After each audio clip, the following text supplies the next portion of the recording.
বিদ্যার পাশে দাঁড়িয়ে সৃঞ্জয়ীর মুখোশ রাজজিতের সামনে টেনে খুলে দিল অ্যাডভোকেট ঘোষাল। হ্যাঁ বন্ধুরা, সম্পূর্ণটা জানতে ভিডিওটা প্রথম থেকে শেষ পর্যন্ত দেখতে থাকুন। ধারাবাহিকের শুরুতে দেখা যাচ্ছে যে তোরসা তো বিদ্যাকে সাহস দিচ্ছে, বলছে যে তুমি হাতে করে চকটা তুলে নেবে, তুমি বোর্ডে লিখবে যে হোয়াট ইজ পিটুইটারি গ্ল্যান্ড। তুমিই তো বড় যে সমস্ত কিছু নাকি পিটুইটারি গ্ল্যান্ডের খেলা, তাহলে তুমি কেন ফাঁসছো এই খেলার মধ্যে? তুমি জাগো, তুমি মাথা উঁচু করে বাঁচো। যাও গিয়ে তুমি আদালতে গিয়ে বলো, তুমি নিশ্চিত করো যে তুমি এই ক্লাসটা করতে পারবে, আর আমি এটা নিশ্চিত যে আদালতও তোমার পক্ষেই রায় দেবে। আমি আমি তোর পাশে সব সময় আছি। বিদ্যা তো কাঁদতে কাঁদতে বলছে যে মা, তোরসা তখন বলছে যে হ্যাঁ, আমি তোর পাশে আছি, আমি জানি আমি তোকে গর্ভে ধারণ করিনি, ছোটবেলা থেকে তোকে কত অবহেলা করেছি, তাচ্ছিল্য করেছি, তার প্রায়শ্চিত্ত করবো আমি এবার। তুই যেভাবে হোক কোর্টে পৌঁছে যা, আমি তোর পাশে আছি, আমি তোর পাশে থাকবো, আমি যাচ্ছি। আমি প্রমিস করছি আমি তোমার হাত ধরবো, আমি রাজরিদ নই যে আমি তোমার হাত ছেড়ে চলে যাব। কি বলি তো তোরসা কাঁদতে কাঁদতে ফোনটা রেখে দেয়। ঠিক তখনই তো পিউ এসেছে, পিউ এসেই তোরসাকে বলছে যে কি হয়েছে দিদি। তোরসা তখন বলছে যে না কিছু না, আমার সঙ্গে একবার কোর্টে যাবি রে? আমি না কখনো একা একা কোর্টে যাইনি, ওই একবারই গিয়েছিলাম ওই মৃন্ময়ীর মৃত্যুর সময়। যাবি রে তুই একবার আমার সঙ্গে কোর্টে? পিউ তখন বলছে যে হ্যাঁ যাবো, কিন্তু কেন? তোরসা তখন বলছে যে বিদ্যা খুব বিপদে আছে, ওর তো একমাত্র অবলম্বন ছিল ছাত্রছাত্রীদের পড়ানো, আর সেটাও কেড়ে নেওয়া হয়েছে। এটা কিছুতেই হতে পারে না, তুই যাবি রে আমার সঙ্গে? পিউ তখন বলছে যে হ্যাঁ দিদি নিশ্চয়ই। তোরসা তখন বলছে তাহলে চল। অপরদিকে দেখা যাচ্ছে বিদ্যা তো তাড়াতাড়ি কোর্টে পৌঁছে গেছে। ঠিক তখনই তো সেখানে তোরসা আর পিউ চলে এসেছে। তোরসা এসে বিদ্যাকে বলছে যে কখন পৌঁছেছিস তুই? বিদ্যা তখন বলছে যে এই তো মা একটু আগে। তোরসা তখন বলছে জজ সাহেবের সঙ্গে কথা হয়েছে, উনি এখন কোথায় আছে? বিদ্যা তখন বলছে যে উনি তো ওখানেই আছে, ভেতরেই আছে। তোরসা তখন বলছে যে উকিল কি বললেন? বিদ্যা তখন বলছে যে উনি বললেন যে কিচ্ছু হবে না, সব কিছু ঠিক হয়ে যাবে। তোরসা তখন বলছে তাহলে তো খুব ভালো, তাহলে তুই চিন্তা করছিস কেন? বিদ্যা তখন বলছে ওই যে উনি বললেন যে সব কিছু ভালো হয়ে যাবে, ঠিক হয়ে যাবে। সব কিছু কি মা সত্যিই ঠিক হবে? তোরসা তখন বলছে যে মানে? বিদ্যা তখন বলছে যে ধরো মা, তুমি একটা বড় পাথর নিয়ে আয়নার ওপরে ছুঁড়ে মারলে, তাহলে সেটা কি চির খাবে না? তুমি বলো মা, এটা কখনো ঠিক হবে? তুমি বলো, চির ধরে যাবে না সেটা? তোরসা তখন বিদ্যাকে বলছে যে কি হয়েছে তোর? বিদ্যা তখন সরাসরি বলছে যে চির ধরে গেছে, আমি না নিজের মুখটাও আয়নাতে দেখতে পাচ্ছি না, একটা ভাঙা চোরা মুখ, কেমন যেন সমস্ত কিছু হয়ে গেল। আমি ছাত্রছাত্রীদের পড়াবো, আমি নিজের বুকে আগলে রেখে আমি ছাত্রছাত্রীদের পড়াই মা, আর সেখানে কি হচ্ছে, আদালত থেকে এখন আমাকে ছাড়পত্র নিয়ে ছাত্রছাত্রীদের পড়াতে যেতে হচ্ছে। কেন? কারণ কোনো এক রাজরিত চ্যাটার্জি হুকুম দিয়েছে। তুমি বলো মা, কত বড় অপমান, কত বড় অপমান। মাথা নিচু করে আমি কলেজ থেকে বেরিয়ে এসেছি, প্রত্যেকটা প্রফেসর আমাকে টিটকিরি দিচ্ছে, আমাকে নিয়ে ওরা সকলে হাসছিল মা। পিউ তখন বলছে যে বিদ্যা তুমি শান্ত হও, এইভাবে ভেঙে পড়ো না, তুমি দেখবে তুমি ঠিক ঘুরে দাঁড়াতে পারবে। বিদ্যা তখন বলছে যে আমি কি আর ঘুরে দাঁড়াবো কাকি, আমার তো ডায়ে বাঁয়ে সব দিকে তো আমার রাজনীতি ছিল একমাত্র ভরসা। এখন আমার চারিদিক শুধুমাত্র শূন্য, নিজের কান্নার আওয়াজ ছাড়া আমি আর কিচ্ছু শুনতে পাচ্ছি না। রাজিত আমার নামে একটা নোটিশ ইস্যু করেছে মা, সেখানে নাকি লেখা আছে আমি খুব খারাপ, আমি দামি ব্র্যান্ডেড গাড়ি, দামি জুতো নাকি আমার রাতের বেলা বাড়ির বাইরে দাঁড়িয়ে আছে। কে কে আমি তো কিছুই বুঝতে পারছি না, কোন এক কবি না কে, কনিষ্ক বিশ্বাস, আমি সত্যি বলছি আমি ওকে চিনিই না, আমি তো এই লোকটাকে চিনিও না জানিও না, আমি সত্যি বলছি মা, আমি তুমি বিশ্বাস করো। আরে সমাজও তো আমাকে বিশ্বাস করছে না, সমাজ তো ছেড়ে দাও, আমার নিজের স্বামী সেও পর্যন্ত আমাকে বিশ্বাস করে না। না মা, ও আমাকে ডিভোর্স দিত আর বলতো যে আমি তোমার মুখ দেখতে চাই না বিদ্যা, আমি তোমার মুখ দেখবো না, তাহলেও তো হতো। কিন্তু এটা কি মা, এটা কি? এইভাবে আমার দিকে আঙুল তুলে, আমার চরিত্রর দিকে আঙুল তুলে, তুমিই বলো না মা, রাজিতকে আমাকে চেনে না, রাজিতকে আমাকে জানে না।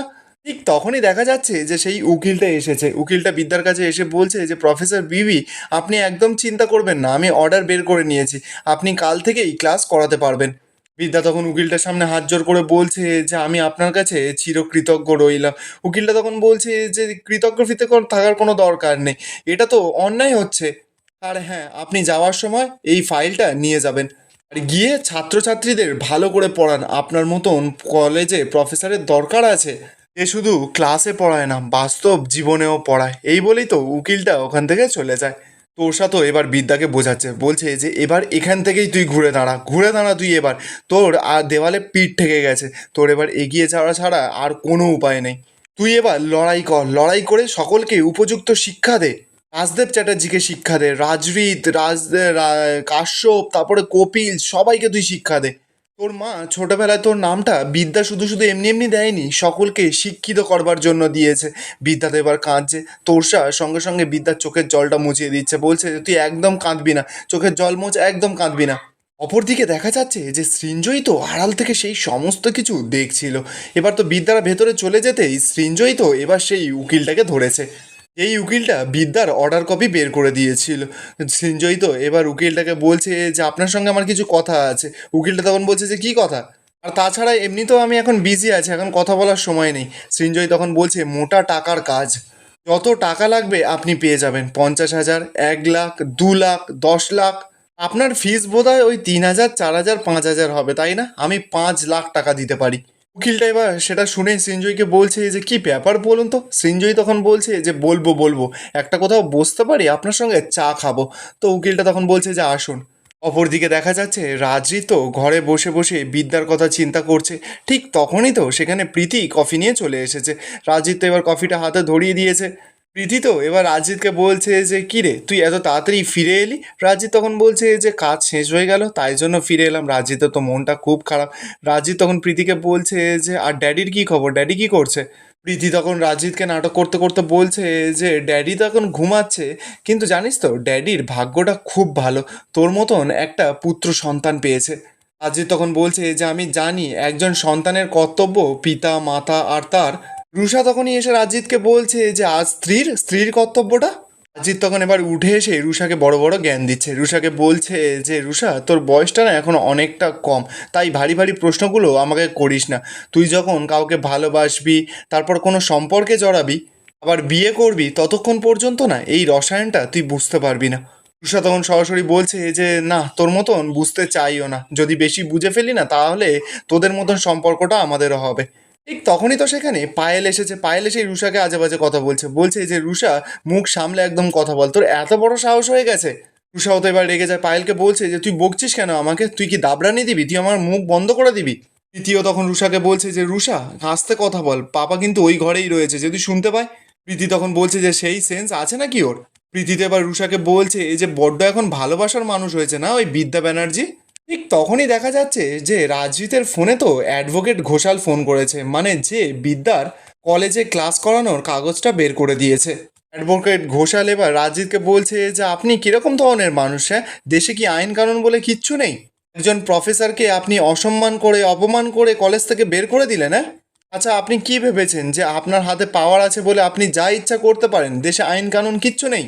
আমি কিন্তু এই কেসটা নিয়ে কোর্টে মুভ করেছি, আমি অর্ডার কপিও বের করে নিয়েছি, আর ওই কাগজটা নিয়ে কিন্তু বিদ্যা ব্যানার্জি আপনার মুখে ছুঁড়ে মারবে। আজিত তো এবার অবাক, বলছে যে কি বলছেনটাই কি? উকিলটা তখন বলছে যে হ্যাঁ, আমি অর্ডার কপি বের করে দিয়েছি, এবার বিদ্যা ব্যানার্জি সেটা ছুঁড়ে আপনাকে মারবে আর আপনার নাকের ডগায় গিয়ে ক্লাস করাবে। আর এখানেই আজকের এপিসোডটা শেষ হয়ে যায়। আপনাদের কি মনে হচ্ছে, উকিলটা কি তাহলে সৃঞ্জয়ীর কথা মতন এই কাজগুলো করছে? কমেন্টে আপনাদের মতামত অবশ্যই জানাবেন। আর ভিডিওটা ভালো লেগে থাকলে চ্যানেলটা অবশ্যই করে সাবস্ক্রাইব করে যাবেন।